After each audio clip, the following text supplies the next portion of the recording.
All right, hello AWE. Here is look at the event unfolding for tomorrow, the one that we've been talking about for pretty close to a week now, actually. And you know the drill by now. I always like to start with the surface dew point map. And here clearly is our area of low pressure in there. We have our high dew point air coming up into this region up in here. You can see here is our 60 plus dew point air in here. Very well defined dry line in here. And we can see here's our 65 dew point and our 70 dew point down here. We have very low pressures here. This is about 996 here. Here's our 1000 millibar. Here's 1004.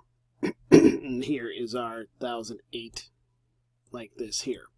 So we have plenty of low level moisture and low level lift aided by this dry line coming in here. Want you to notice as well, we're getting good convergence of the wind up in this region here. We have an easterly wind here, southerly, southeasterly here, and we're getting convergence, which will add to lift in this region up in here. So that's at the surface, 925, and you can see here we still have some very high dew point air coming up into this region here. So we have deep moisture, very well-defined dry line as well, and here's our convergence at the surface here as well. We'll look here at the 925 wind itself, and you can see we do have a pretty good low-level jet coming in, especially here in Oklahoma. Very strong low-level jet here. And that comes up pretty good up into Nebraska and even into the Dakotas. We go up to 850, and now we have a very well-defined jet coming into Nebraska here, particularly south central, southeastern Nebraska, 50-plus knots. Coming into this region here. We have another little area here, 45 to 50 as well, and then here in East Texas. So we do have a very good low-level jet coming in with a lot of moisture feeding in off the Gulf of Mexico. At 500 millibars, sorry, this is 700 millibars, and again, good jet coming in. And we can see that we do have some turning of the wind with the jet, and this particularly down in this region here. I think what we're looking at here is possibly a better chance of tornadoes down in here and a better chance of very large hail and some tornadoes up in here as well. So we'll have to see how that works out. Now going to 500 millibars, I want to start here. By the way, these maps here have been balloted 6Z on Wednesday, overnight Tuesday. I'm going to go back to 18Z Tuesday here for 500 first, because I want to show you the height falls and what this trough is doing here. So we can see here, here's 18Z. Now watch these height falls across the area as we head to 6Z. Look how quickly those heights fall. Okay, here's our 564 line back here. 12 hours later, it's all the way over here. Look at the trough. Look what's happening with this trough. Here it's a neutral tilt.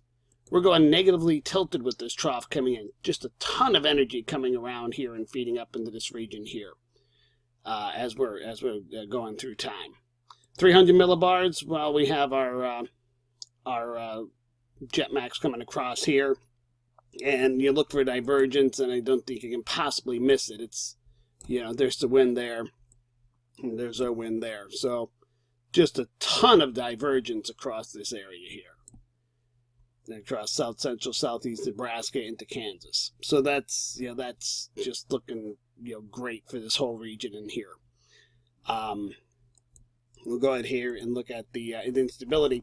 Now this is the instability at 0Z. I just wanted to show you this because this is at the the heating of the day. That's when you get the best instability. So very strong instability here. Go to 6Z, you lose the heating. Instability gets a little bit less, but still certainly sufficient. And then when you add in the shear, you have a lot of shear to maintain it. It's not going to be a problem. Okay, so that's not a concern as we're heading through the nighttime hours. Is the lowering of the instability. That's just from the lack of daytime heating. Here is our 3,000 meter helicity. It will overlap not overlap, but go to the 1,000 meter, and we can see they pretty much overlap with the same areas. Now up in here, I don't think we're going to be seeing severe thunderstorms. There could be some stray storms. But don't forget, this is in the more stable air here. Remember, we had that easterly wind here and the southeasterly wind here. So up in here is going to be more stable. I don't think we're looking at much in the way of severe weather up there. But you have this helicity down in this region here with all the moisture, with all the lift. Now we're looking for some problems to be developing in this area here. Another area down here that needs to be concerned about. Here is the SPC forecast. I like this. I can see where what I'm looking at here. If they're going to go high risk, what I would think is the moderate might get extended eastward a little bit to there. I can see the enhanced being extended eastward like that. And the high risk, I think if there is one, is going to be somewhere in this area here. That's kind of my thought at this point in time. We'll see what they decide to do. But that right there is kind of what I'm looking at for maybe a little bit back there a little bit as well. But this area here is where I think is the main area of concern.